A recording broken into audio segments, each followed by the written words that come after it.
which has known the darkness, suffering, violence, and genocide of Europe during the Nazi occupation. So I have no illusions.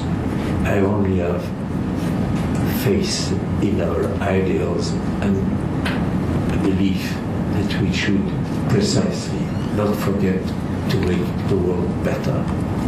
But as you must know or remember that the International Criminal Court in The Hague, as all the other international tribunals, refuse to use death penalty against the world's worst criminals, the authors by instruction.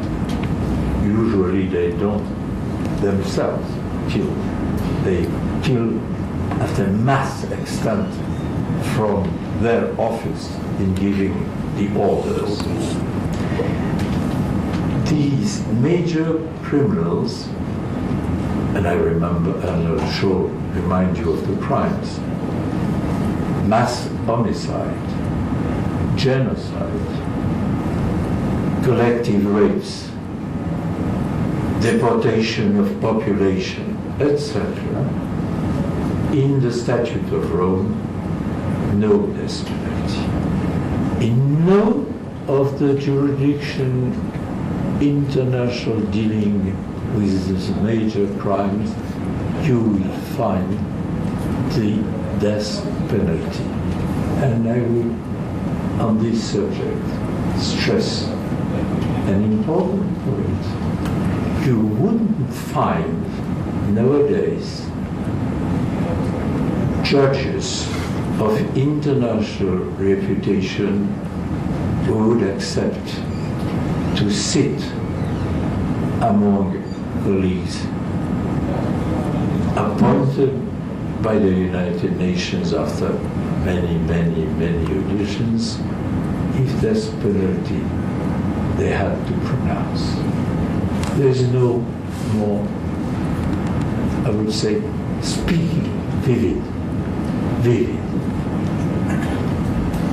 recognition that, as the European Courts of Human Rights say, death penalty is an inhuman, cruel, and useless penalty. I shall take only the third agenda. If I stressed the number of states who, one after the other, have abolished death penalty during the past 40 years, there is one striking point about the uselessness of death penalty in fighting crime. Many of those states are democracies. If in democracy abolition of death penalty had been followed by a rise of the worst crimes, do you think that for governments democratically elected and parliaments who vote the law, they would not have been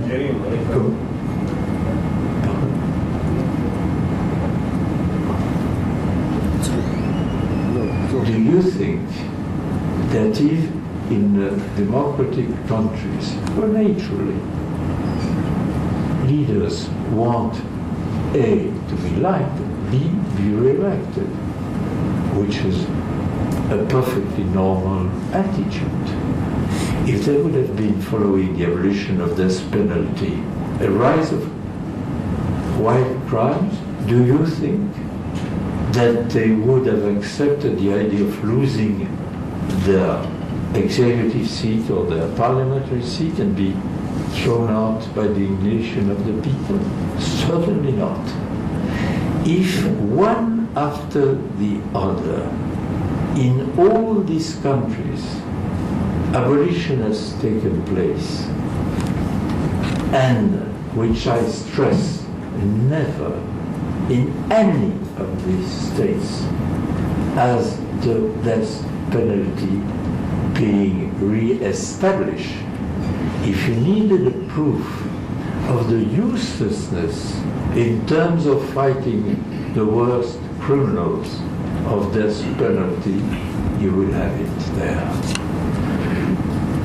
I said we should maybe have a discussion about special factor terrorism, but only one leader in democratic states have filed a demand to the parliament to re-establish death penalty against terrorism. And this one was, it's no surprise, Mrs. Thatcher, whose benevolence was relative, let's put it that way, whatever their extreme qualities of stateswoman were. She asked 3 times. 3 times in the Commons. 3 times. Limited freedom of vote. This is a matter of consciousness. You don't give instructions, parties don't give instruction for such a question of abolition or re-establishing death penalty. 3 times.